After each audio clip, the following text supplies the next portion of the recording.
All right, we are live. Hello, friends. Welcome back to another podcast episode. I am Lindsay Dollinger, and I am so excited because our guest today is our first guest that has been on 2 times. She's our repeat guest. She's going to get like the repeat guest award. I don't know what that's going to be yet, Britt, but I'll find you something.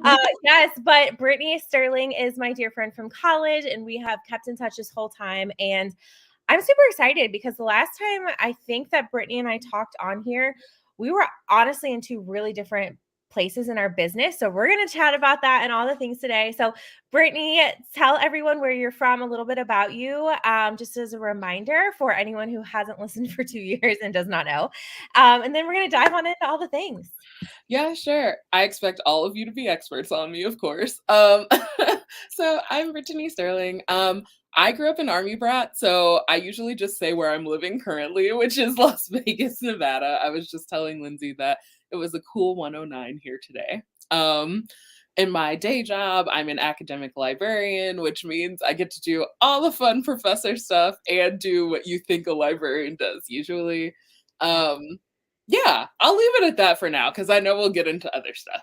Yeah. Yes, I love it. And guys, Britt is pretty much the same level of speed as I am on like, okay, what are you up to right now? Where are you traveling to? Like, so a lot of times people are always, like, well, what are you up to, Lindsay? You're doing other things. Brittani is definitely that kind of person too. So just an FYI, I think when we talked maybe like a week ago, Mhm. you were like, I just got back from you like listed all these things. And I was like, what? Like it was overwhelming even to me. Mhm.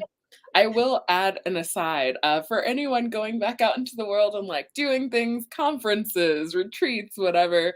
Like, just give yourself some grace because peopling, like, I think a lot of us are out of practice peopling, even if we're still doing things during Yeah. pandemic life. I know it's still technically pandemic life. We're all figuring it out, but um, yeah, that people battery drain, that's a very real thing. So I just want to toss that in there while we're talking about it.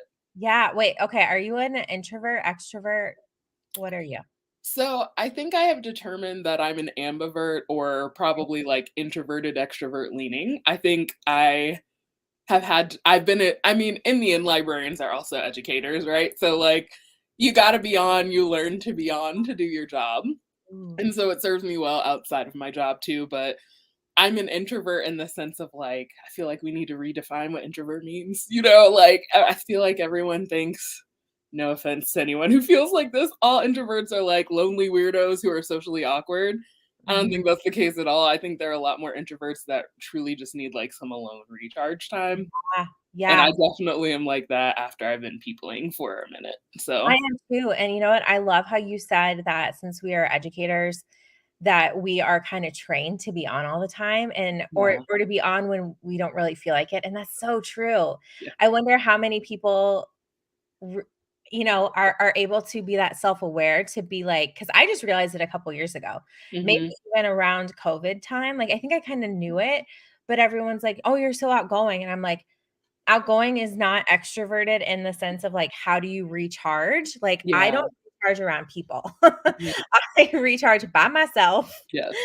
and, um, it's so interesting, and we're not gonna necessarily dive into COVID, but, a lot of people used, well, I enjoyed my lockdown time. I will say I liked that time just to, like, slow down, and it came at a point in my life where, like, I needed that forced slowdown, and it was gonna be from that or it was gonna be from something else. So, Yep. I will leave it Just at that. something else probably would not have been pleasant. So I feel you there, No. girlfriend. Yeah, 100%. So, okay, let's talk about retreats and conferences and all the things because you're so right that we're getting back into the swing of things. And we started to do this a little bit last year, but it was a little bit more modified probably than Mhm. it is this year. Some places I think it still is or is going back to that way. So we'll see how this ends up going. But yeah, let's chat about that. Like what sorts of conferences, retreats have you been to recently? What does that look like? How do you prep for like all the things? Sure. So I, like an insane person, had a few things fall in the same 2 weeks, and I didn't plan it like that, but it just worked out that way. So I went to a business retreat first that had like been scheduled and pushed back, and then finally the host was just like, "Okay, we're doing it," and it was in Austin, Texas, which. If you haven't been there, y'all, it's just like a weird, cool, eclectic place. I was like, yes, I will go back to Austin 100%. And so that was actually really chill because I don't know for some of you, maybe your experience with conferences, especially for your business, are like these huge, overwhelming. I know my first one was like where Susie Orman and I think like Tony Robbins were headliners. And that's meant to get in as many people as possible because their names are on the bill, right? And so it was interesting, but also very overwhelming. Talk about an introvert problem, right? This business retreat was like 25 people I've been in a mastermind with for almost a year at this point. So, like, it was really nice to see them. The host intentionally picked a space that she felt really cool in, and it was just a very chill, relaxed sort of bonding experience.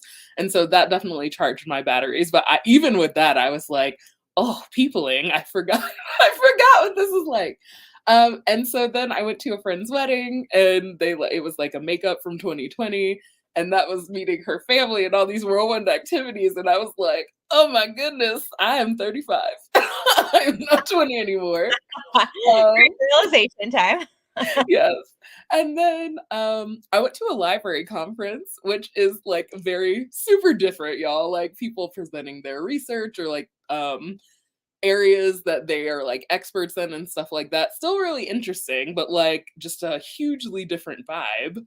Professional, like just very like orderly, and often I feel like the word professional needs redefining too. But at those kinds of conferences, it's just like back to back to back to Yeah, back sessions, yeah. and not very spacious at all. And I have to say, a thing I learned during pandemic life was to sit my butt down. That's definitely not the way I grew up. My dad was, excuse me, always like go go go go go, and so I sort of picked it up by default. And I gotta tell you, adding spaciousness will change your life, y'all. Seriously, in business, in leisure, in joy, I feel like always add more time than you think you're gonna need. Yeah. And so I've sort of gotten used to that over the last year. And so to be in those wholly different spaces was like very polar opposite. It was really interesting. I haven't been to an academic conference since pre-pandemic. Mm. I'm pretty sure. At least not in person. I've done an online one. But the thing that I've learned to do for like the academic conferences where it's more like it's not that I don't use my brain at the business conferences, but it's like Right. a different part of my brain or Yeah. something, you know? Um, and I also feel like generally they're not as like interactive, like, It's a lot of but sit-ins. yeah, so I learned to like at 5 o'clock or whenever my conference is done, like I am leaving that at the conference and then I'm doing something fun. Like I'm doing a fun dinner with a colleague or a friend or like going out or Mhm. I've had a blast. I actually was telling a friend recently on my Punta Cana trip that I went on about some of the conferences, like Spanish. I was like, Spanish teachers, we have some crazy conferences. Okay. I was like, we have fun. I bet they're a good time. Yeah, they are a good time. But I'm like, but you still got to plan like that back to back. And that's so important too. Like when we're time blocking and all the things, like you got to plan that time for you to recharge or allow your brain time to switch between activities when you're going back to back all day. Yes, 1000%. Okay, let's talk about your business retreat because I love retreats like so much. You said it was at so did your mastermind end now or was like where was that in the mastermind? So, really interestingly, and as I try to maybe plan a mastermind myself, I don't know yet. The way it worked out because of COVID protocols, actually. I think it was about I'm in a year-long mastermind, which is the first Mhm. time I've done one that long. And I think it was supposed to hit about the 6-month mark, which would Okay. have been December, maybe January, something like that. Time doesn't make sense anymore. Somewhere in there. And it Okay. ended up getting pushed back because not enough things were really allowed to happen across, of course, people coming from across states and some people coming from out of Mhm. the country. And so it ended up getting pushed till April, but it was actually really interesting because this month is the ninth month we've been in. So, I've been seeing these people's faces for months. We've done Yeah, observed each other's hot seats. Like we really know each other's what we're attempting to do kind yeah, of thing. And yeah. I feel like that really added like a richness to, I mean, I'm personally a person who can like make friends with the rock. I think that's a gift of mine. But it was kind of nice to like know we were all there for a purpose and kind of know what everyone has going on. And as speakers are speaking to us about various things like having light bulbs about like not just what I can do, but maybe like what Cecily can do or Jen can do because I know what their businesses are. And I Ooh, thought that was really cool and restorative. and that's kind of the point of a mastermind. Will you talk to us a little bit about a mastermind in case people aren't familiar? Sure. Sure. So masterminds are kind of like I like to describe them as kind of like each one teach one sort of thing. There's a host involved, obviously, but I feel like they're more like they're a guide. And so they're there for asking questions. You can ask them questions, but it's sort of like they'll present a topic or like you'll know what you're working on for the month kind of thing. And it's like you use their wisdom, but wisdom is gleaned by being in a group, and it's usually on the smaller side. I mean, some are much larger. This is probably the biggest one I've been in, but I've been in some as small as 6 or 8 people. And I think this one, because this host is switching to a cohort model, there are waves of people coming in. So it's kind of group coaching if you've heard of it like that kind of. For some sort of longer duration. So, like, usually masterminds are at least 3 months, but they're more like 6 months, I think, is the coaching sweet spot, kind of. Yeah. So, yeah. Yeah, I'm actually working on creating one myself right now, and, Oh, cool. I'm playing between 6 months and 8 months, Mhm. to see, like well, first of all, I mean, there's lots of pieces that go into it, I know you know this, but, Yeah. like, okay, what transformation am I going to, provide? Like, what's the starting point, ending point for the women who are joining me and Yeah. so, sometime between 6 and 8 months, and then also that retreat aspect Yeah. because I'm like, I love retreats, have to do Retreats them. are lovely. Yeah, they're really fun, and you Mhm. get to, like you said, meet all the people who have been in this mastermind and you've become online friends with, and you get to be with your coach who has been leading you this whole time, and I feel like you always walk away so, like, inspired and rejuvenated and ready to hit the ground running and do something new in your business, and it can be hard to have that feeling Oh, sometimes. yes. I totally agree. And so, since we're on the subject, let's talk about momentum, right? So, I've known, as Lindsay said, I've known her a long time. What she did say is we were RAs together, so we've seen some silly things, we've seen some serious things. Oh, I yeah, was on her yeah, Color Street team for a minute. Like, it's so funny how the universe throws you back together with your people. it does. And so I feel like once I left her Color Street team, I was kind of like, okay, I know I want to do something else, but I don't really know what that is. I like to call myself a professional nerd. And so, like, I'm good at lurking and observing for a little bit. Like, I need to learn and then I'll, like, do the thing, right? Yep, But usually I like to do the thing with parameters because in school, there's an answer, right? And in business, there's not always an answer. yep. And so, I can say probably over COVID life, I've probably done this all kinds of ways. Oh, yeah, girl, preach. I'm trying to figure out like what is this business that I want to launch? And now if y'all are watching or listening to this podcast, then you already know the things that Lindsay talks about, but I feel like it's kind of interesting to be in sort of a I know there's something else, but I have no idea what because actually a problem I usually have is this is going to sound probably some kind of way to some people, but I'm good at a lot of things, y'all. Like my niche could be 100 different things. You're I could give advice. multi-passionate. Yes. I Yeah, could give advice on 100 different things. I could ask people to pay me for 100 different things. Like, and I just like, I think there's a certain entrepreneur where like people talk about alignment a lot, but when you're good at 100 things, like you could be aligned with a lot of you're stuff, aligned with the world. you know? And Yeah, so yeah.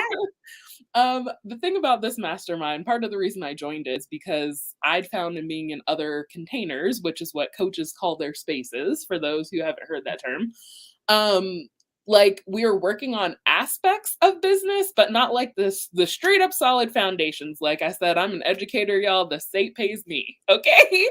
I know Yeah. how to balance a budget. I know I can look up some spreadsheets, but like when you're talking about getting clients in, clients leaving, like how to get more people, and do you want to have 6 people in a mastermind, or do you want to launch a course? Like there's just so many options. Yeah. You know what I'm saying? Yeah. And so this one was about making, it's called Feel Good Money with Megan Hale, who I think y'all should all check out. She's lovely. But she really talked about having a sustainable business that makes money feel spacious. It's not like stressed all the time. You're not like in a desperate corner going, I need to have X number of clients so I can make 10K months or whatever, which is a thing that gets thrown around a lot in coaching marketing for those who Yeah. don't know. Yeah. And so I was like, sign me up. I need I need like literal things that I Yeah. need to be doing to check off the box. And so I can like at least have a solid system for how to get started. And Yeah. so being at this retreat, that's the long way around of saying, um, because I knew what other people were doing and there are people at different levels of business, but it has that level of depth. I also have heard stories of people who, had like a great 2017 and then they actually lost revenue in 2018 and then they figured out why in 2019 and then they pivoted in 2020. You know what I'm saying? And Yeah. so I don't think you get that in every kind of mastermind or even doing courses and stuff like that, not knocking anyone in Mhm. particular. But depending on how you learn, Yeah. sometimes it's just not that clear, to be real, which is why people hire coaches. And so, I don't know, this was just like a perfect microcosm of knowing each other pretty well. I think we're all pretty far along in this cohort of the Mhm. mastermind we're in. It's in a city that I really liked. It felt really chill. It didn't feel like I needed to be there to answer business questions. You know what I mean? Like, it was very much like a spacious and like just kind of literally the program is called Quantum Flow, and I felt in flow like the entire time. Yes, and And she's doing something right. Yeah. it was wonderful. And so Oh, I really left there like feeling like, man, I can take on the world. Like I don't know exactly what I'm going to do, but I know something unlocked in me that was like, I can do this for the mhm. first time instead of just like lurk, lurk, lurk, lurk. Maybe I could try this, maybe I could try that, maybe I'll try things 2 through 8 out of 100. Like I just feel really clear in a way that I didn't before. And I think my advice for folks is like whatever kind of business you've got, if it's got a conference or it's got, a mastermind like aspect that you can tap into, but that is optional, I really think it helps to have someone who knows what the result you're trying to get, even Mhm. if you end up changing your mind or you pivot in some way.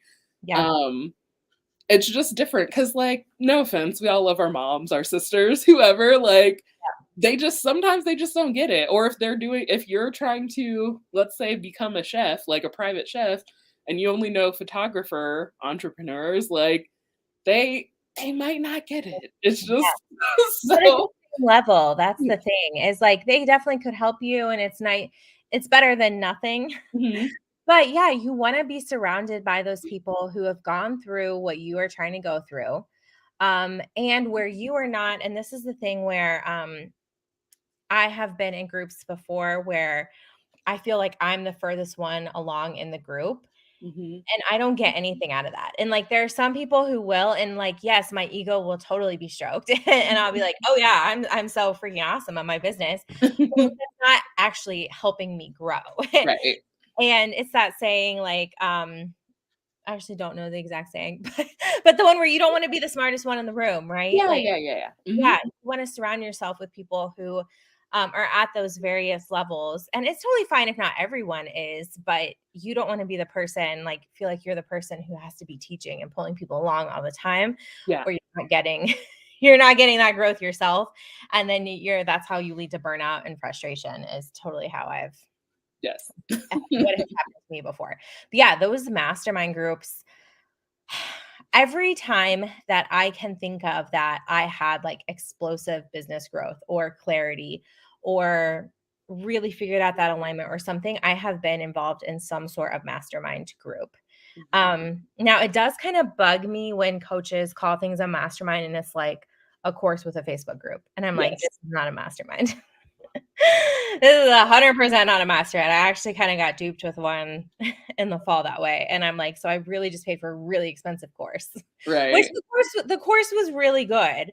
Don't get me wrong, but like Britt said, there and it Yeah. depends on the person, but like for me, like a course is kind of like your foundation, your stepping stone, but like your mastermind ties it all together and Mhm. it allows that collaboration. And you never know, like I'm sure you've probably collaborated with people or you are planning to collaborate with people in your mastermind, right? Like to do stuff with? Oh, yeah. So one of the things that came out of this, and I'm gonna say it publicly because then I have to be accountable for it, right? Yeah. I have been having, and I'm sure a lot of your audience is other educators too, right? Like the leap from educator to entrepreneur, if you're having a hard time, y'all, it's because it's hard. It's like against everything that we've ever been taught, which is A plus B equals C. That's not how business works. And Yeah. so I know for me, the girl who's good at 100 things, one of the things I was like, I want to do something completely the opposite of what I do now. So, like, anything about education is out in the sense of like, if it mirrors my job in any way, I don't want to do it, essentially. And Yeah. so, No pun intended. but I'm very, very grateful that another facet of this particular program is that there are peer-led mastermind sessions that they're optional, but they're very helpful. And in mine, there are two other academics. There's one who's actively teaching and is a therapist as well, and then one who left academia because it was like just too crazy. That's a whole other podcast we could get into about I know, education. I was just thinking that as you started talking. And Uh-huh. so it's really helpful to have two other people who truly understand the tax on teaching. I mean, though you work in K-12, Lens, like it's just I have realized more and more the older I get that some people just go to work and do their jobs, and that's no knock on them, but that's not what educators do. There's Right, always something else to do. I right. think we generally are at a higher level of cognition during the day. And so, like, for instance, the burnout is real at the end of the day, or your spirit might be willing, but you might literally just be too tired to like log into the thing or comment in the Facebook group. So, saying all that to say, I met one of those folks during this retreat, and she and I are going to actually put on our own retreat for women of color academics, I think, that's like about decolonizing the ivory tower. And it's going to have almost nothing to do with work. It's going to have to do with like being authentically who you are and not necessarily worrying about what is considered professional by academic standards, because if Mm, you're an educator, you work very hard no matter what your job yeah, is. And so, yeah. like, you shouldn't be tied to these standards that were never created for you anyway. It's a great way to burn out and like hate your job. So, Yes, yeah, um, yeah, and that's really a big looking forward reason I think that so many educators are wanting to leave the profession or really crave creating their own thing yeah. because it's my own thing that I don't have to have society standards on me Mhm. or just because I have that label as teacher. Right. Yeah. Which We do other things. yeah, Imagine. yeah, it's so interesting and not to get off topic, but like every time I read like a news article and some teacher has been in trouble or has been fired for a Yeah. picture of them at a bar or, something, and I'm just like, "Man, it would be really nice if teachers could have a life and not Yeah. be held to not to say that they're not professional thing, yeah, but I'm like, Mhm. your personal life should be your personal life. Agreed. End of story, period, 1000%. at the end of the sentence. Yes. Okay, so let's talk a little bit about burnout because I feel like you are pretty open about trying to combat that. So, what are some things that you do maybe for yourself or you encourage others to do to kind of help with that burnout? Sure. So some things that I'm trying to, I feel like I've always sort of done these things, but I'm trying to be more conscious about making sure I work them in at different times during the week. So it also, like, your burnout game has to change, y'all. I think today I adopted the philosophy that like life is chutes and ladders. So like what ladder can you do each day so you don't catch the chute on the next one? Like, you know what I'm saying?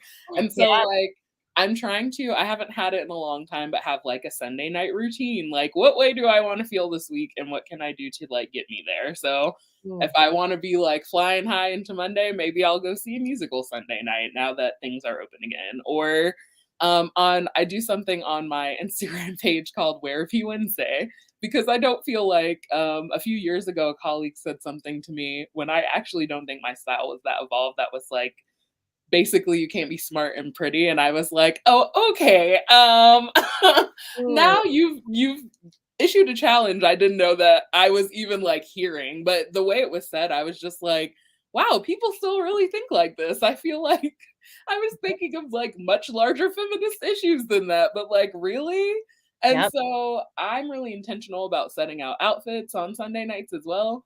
And on Wherapy Wednesday, I sort of talk about something that a reason for burnout. Like, I can't remember exactly what I said last week, but it was something like, you know, about doubting yourself or having other people, something similar to the example I just gave, like box you in because you are X thing. You're a teacher, you're a librarian, you are, you know, you're Joe's mom, you're whatever it is, and it's like, but I'm a fully I'm a fully formed human as well, like, that's how I started Yeah. first, and Right. so, I tried to spread some magical wisdom on Wednesdays, hopefully in a bomb outfit as well, and that's just like it's like a fun thing, but it's also like a permission granting thing, which is really important to me.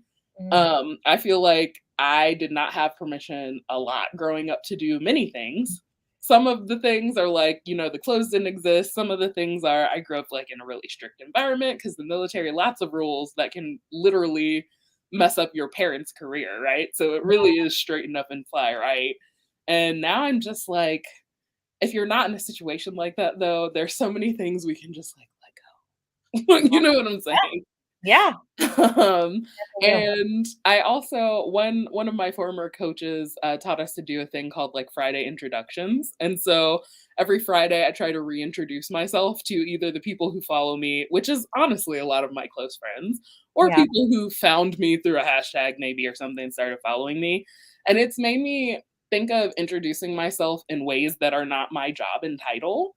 So like I think I don't know, a few months ago, I introduced myself as like lover of charcuterie boards and like Yeah. doing puzzles in my off time or something, you know, like it just reminds me that I am a whole being. And then I honestly like to know what other people are into. Like Yeah. that's what makes life rich because we're all different. And so, Okay. um, yeah, So as you have shared, especially the last 2 things, the word that keeps coming up for me is, like, fun. yes. And one of the things that I like to talk about on my podcast, and just with my clients with business in general is like, how can we bring the fun back into our business, back into our lives? Like, because it can be something as simple as introducing yourself again on social media, Yeah. but you are doing something really fun with it because you talk about, your charcuterie board one time and like, Mhm. like all that. So what like I guess I don't really even know exactly what my question is, but like like, do you have a specific like, are you being intentional about putting that in? Is that just your personality?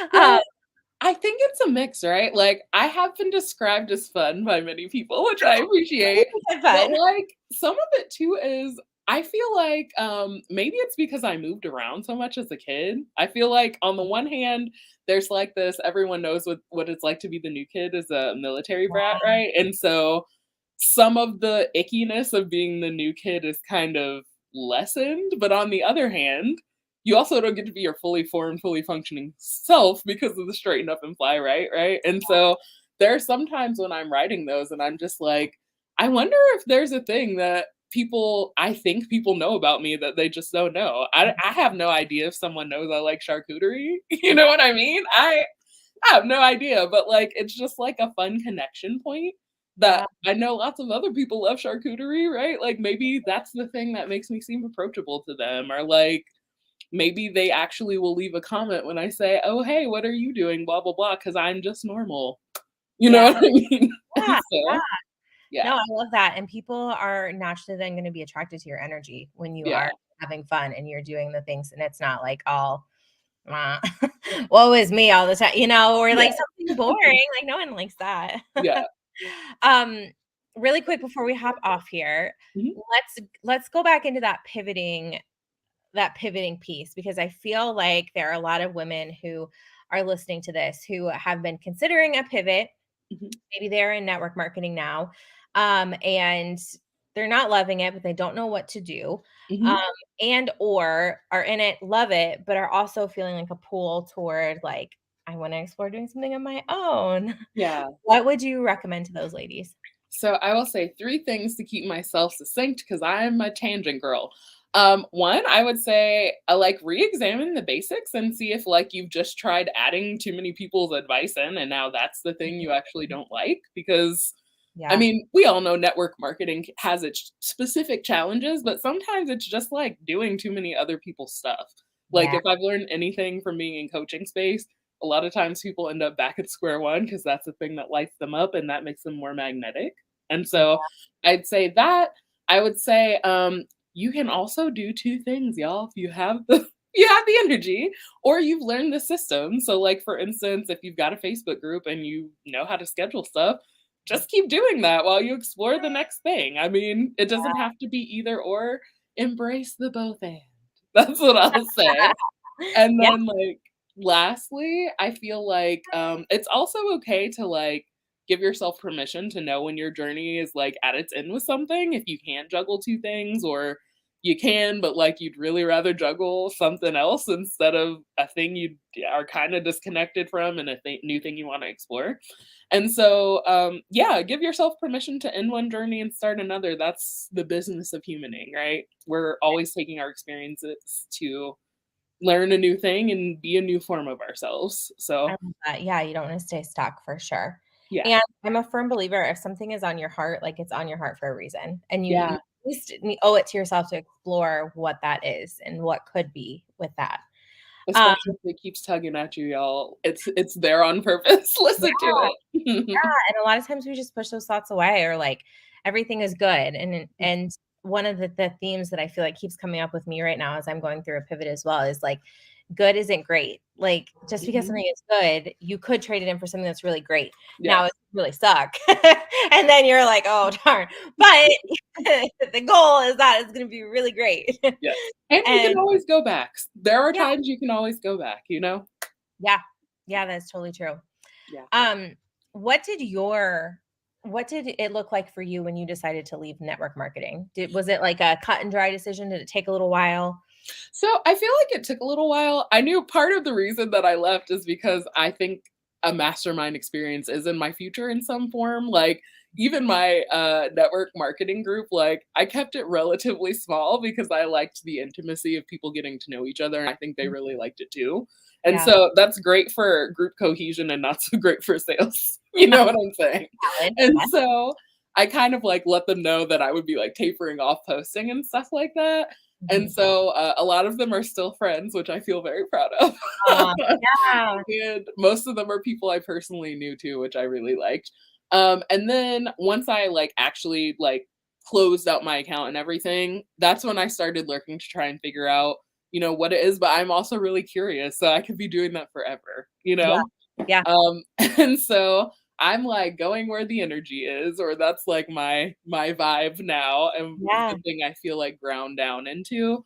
And I Mm, think, especially after this most recent retreat, the other thing I'll plug for retreats and just in general to answer this is like, I also met women there that were just like, hey, why don't you do this X thing? Like I met a celebrity coach there and she also does research still. And I was like, this is amazing. And I talked to her for 5 minutes and she was like, I feel like a lot of celebrities are like big nerds and academics and they do a lot of fronting because they have to do it to fit into Hollywood. Like, you could coach celebrities. And I was like, I could coach celebrities. I've had like this really weird singular experience life.